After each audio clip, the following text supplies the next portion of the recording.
16వ జాతీయ ఓటరు దినోత్సవంలో నా భారత్ నా ఓటు అనే నినాదంతో జాతీయ ఓటర్ దినోత్సవాలను పురస్కరించుకొని అందులో భాగంగా మెదక్ కలెక్టరేట్లో ప్రధాన సమావేశ మందిరంలో జిల్లా కలెక్టర్ రాహుల్ రాజ్, అదనపు కలెక్టర్ నాగేష్, డిఆర్ఓ భుజంగారావు, జిల్లా అధికారులు, కలెక్టరేట్ అన్ని విభాగాల ఉద్యోగులతో కలిసి ఆయన ఓటరు ప్రతిజ్ఞ చేశారు. ఓటు హక్కు మాత్రం ఈవెన్ ప్రెసిడెంట్ అయినా కానీ ప్రైమ్ మినిస్టర్ అయినా లేకపోతే ఒక బీపీఎల్ ఫ్యామిలీ వ్యక్తి అయినా ఈవెన్ ఎలక్షన్ కమిషన్ నుంచి ఎంత మంచిగా మనకి రూల్స్ ఉంటాయంటే ఆ హౌస్ నెంబర్ ఏం లేకపోయినా అసలు హౌసే లేదు, ఒక బెగ్గర్ ఉన్నాడు, సో ఆయన ఒక ఫ్లైఓవర్ కింద లేకపోతే రోడ్ సైడ్ ఉంటున్నాడు అంటే కూడా ఆయన కూడా ఓటు హక్కు కల్పించాల్సిందే అనేసి కూడా మనకు ఎలక్షన్ కమిషన్ నిబంధనలు ఉంటారు. ఎవ్రీ సిటిజన్ ఓన్లీ ఆయనకు కావాల్సింది ఏంటంటే ఆయన ఇండియన్ సిటిజన్ అయి ఉండాలి. సో అక్కడ నివాసం ఉంటూ ఉండాలి. నివాసం అంటే ఇల్లనే లేదు, అక్కడ జస్ట్ ఆయన ఉంటున్నా కానీ కూడా ఆర్డినరీ రెసిడెంట్ కింద తీసుకొని మనం ఆయనకి ఓట్ హక్కు అనేది కల్పిస్తాం. సో ప్రెసిడెంట్ నుంచి ఒక చిన్న లోయెస్ట్ పర్సన్ వరకు కూడా మనకి అందరికి ఒకటే విలువ ఉంటుంది. సో ప్రెసిడెంట్ కి ఓట్ వేసినాడు, ప్రైమ్ మినిస్టర్ ఓట్ వేస్తే వాళ్ళ ఓటుకి 1000 విలువ ఉంటుంది.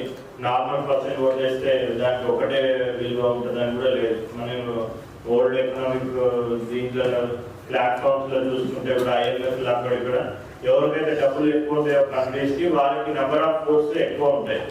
సో వాళ్ళ కాంట్రిబ్యూషన్ బట్టి వాళ్ళకి నెంబర్ ఆఫ్ ఓట్స్ ఎక్కువ ఉంటాయి. ఇండియాకి ఓటింగ్ రైట్స్ చూస్తే చాలా తక్కువ ఉంటాయి కంపేర్ టు యుఎస్ కానివ్వండి, అదర్ వెస్టర్న్ కంట్రీస్ కానివ్వండి.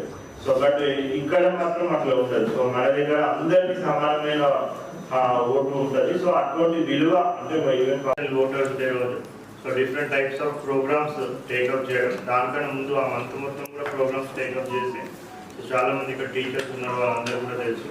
సో ఎస్ఏ రైటింగ్ కాంపిటీషన్స్ కానివ్వండి, ఎలిమినేషన్ కాంపిటీషన్స్ కానివ్వండి, క్విజ్ కాంపిటీషన్స్ కానివ్వండి, ఇవన్నీ కూడా కండక్ట్ చేసి ఆ స్టూడెంట్స్కి అందరికీ కూడా సో వాళ్ళకి అవగాహన కల్పించడం, సో ఓటు యొక్క విలువ ఏంటి అనేసి వాళ్ళకందరూ కూడా అవగాహన కల్పించడం, సో అదేవిధంగా కాంపిటీషన్స్ కూడా కండక్ట్ చేయడం, ఇవన్నీ కూడా చేస్తూ ఉంటాం.